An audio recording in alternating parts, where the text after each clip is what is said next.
ছোট বউ, তুমি এটা কি করলা?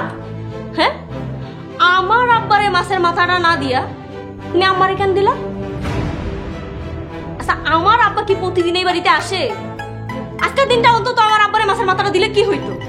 আহা, থাক না রে মা, একটা মাছের মাথাই তো। মাছের মাথাটা না হয় বেআইনকে দিয়েছে, সেই খাক, আমি অন্য কিছুতে খেয়ে নেব। ছোট বউ, তোমার কি আক্কেল জ্ঞান বলতে কিছুই নাই? আচ্ছা, বড় বৌমার আব্বা উনি কি ডেলি ডেলি আমাকে বাড়িতে আসে? উনি হইতেছেন কুটুম মানুষ, মাছের মাথাটা ওনার প্লেটে দিবা, তা না দিয়ে তুমি আমার প্লেটে কেন দিলা? আম্মা, মাছের মাথা তো প্রতিদিন আপনিই খান, তাই কোনো কিছু চিন্তা না কইরা আপনারই দিয়ে ফেলছি। তুমি মায়ের মুখে মুখে কথা কইতেছো? ভুল করছো আবার কথা কও না, চুপচাপ দাঁড়ায় থাকো। থামো তো, খাও সবাই। হইছে, আমাকে আর বাইরে খাওয়াইতে হইব না, তুমি রান্নাঘরে যাও। আমাকে সবার খাওয়া হইলে তোমার ডাকবো, এগুলো সব গুছাইবা, যাও।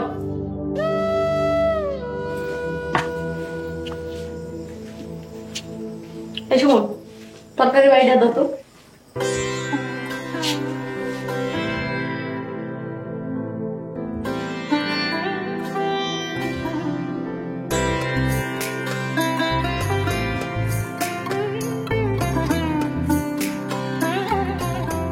বেহেন সাহেবা, আপনাদের কষ্ট দিয়ে গেলাম, আমি যাইতেইলে।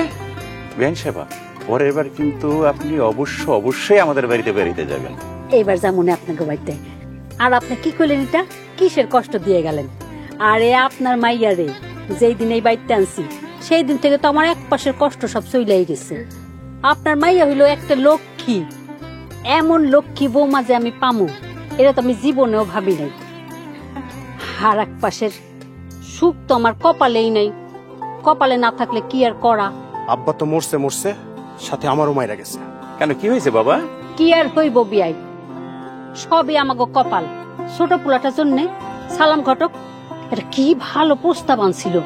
মাইয়া যেমন দেখতে শুনতে সুন্দর, তেমন মাইয়ার বাপের টাকা পয়সার অভাব নেই, কিন্তু ওর বাপের কি ভূত যে ধরলো আল্লাহ জানে, আমাকে কারোর কথাই শুনলো না। এই ফকিন্নির মাইয়াটারে ঘরে আনলো, আমার পোলার জীবনটা একেবারে নষ্ট হয়ে গেছে। এই জন্যই তো বিয়ে শাদীর বিষয়ে ভালোভাবে যাচাই বাছাই করে তারপরে বিয়ে শাদী দিতেও হয়, করাইতে হয়। ভালোভাবে যাচাই বাছাই করে বিয়ে শাদী না দিলে, না করাইলে পরে শেষে এরকম পস্তাইতে হয়। আচ্ছা ঠিক আছে, আমার অনেক কাজ আছে বিয়ান সাহেব, যাইতেইলে। আব্বা, আপনি তাহলে যান, আমি আর ফরিদা কালকে আসতেছি। আচ্ছা ঠিক আছে বাবাজি, ভালো থাকো। আসসালামু আলাইকুম। ওয়ালাইকুম আসসালাম। আম্মা, আজকে কাজটা কি হইলো কন্ত? আমার আব্বা বিশাল কষ্ট নিয়ে আপনাকে বাড়ি থেকে চলে গেছে।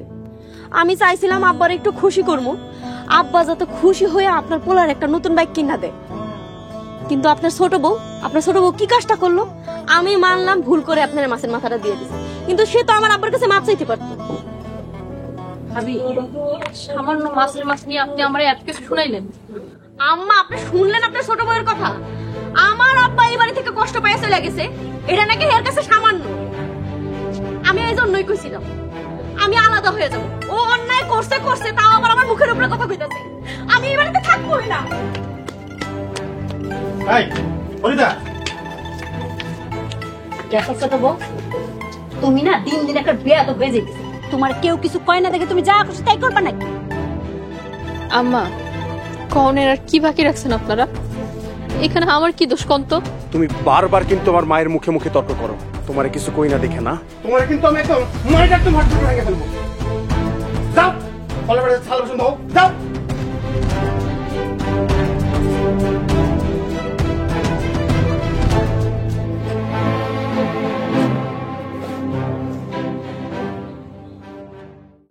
কি বা মনে, কি পরানে এত অবহেলা, ভুল ছিল না তবু সাজা বিনা দোষে দিলা, ভুল ছিল না তবু সাজা বিনা দোষে দিলা।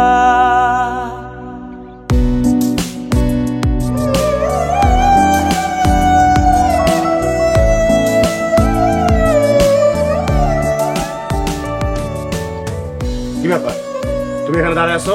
যাও না কেন? আপনি আমার একটু আগাই দিবেন না? তুমি জানো না আমার বাজারে কাজ আছে, বাজারে যাইতে হইব, তুমি একা যাও।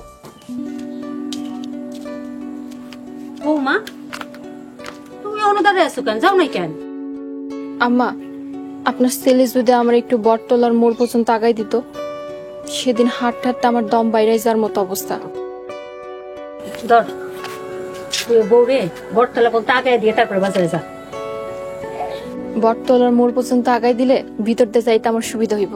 শোনো বউ, বর্ষা কিন্তু নামার সময় হয়ে গেছে, নাঙ্গল দেওয়ার তো সময় চলে যাইতেছে। তোমার আব্বারে কইবা 1 সপ্তাহের মধ্যে যেন গরুটা বাড়িতে দিয়া যায়, আর তোমার আব্বার সাথে কথা কয়ে সাথে সাথে আবার বাড়িতে ফেরত আইবা। তোমার বাপে এমনি এমনি গরু দিব না, দাঁড়াও, তোমারে দিয়ে আমি হাল চাষ করাবো, তারপর দেখমু তোমার বাপ কেমনে গরু না দিয়ে থাকে।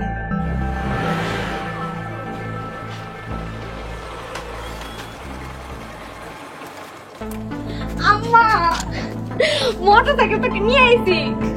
কেমন হয়েছে মোটরসাইকেলটা? খুব সুন্দর হইছে। আমার আম্মায় তাইলে মোটরসাইকেল আই নাই ছাড়লো। অহন তো বড় পোলাটা মোটরসাইকেল চালায় ঘুরে ঘুরে বেড়াইবো, আর ছোট পোলাটা ছায়া ছায়া দেখবো। ওর কপালে তো আর এই সুখ নাই। চলো বৌমা, আমরা ঘরে যাই। চলেন।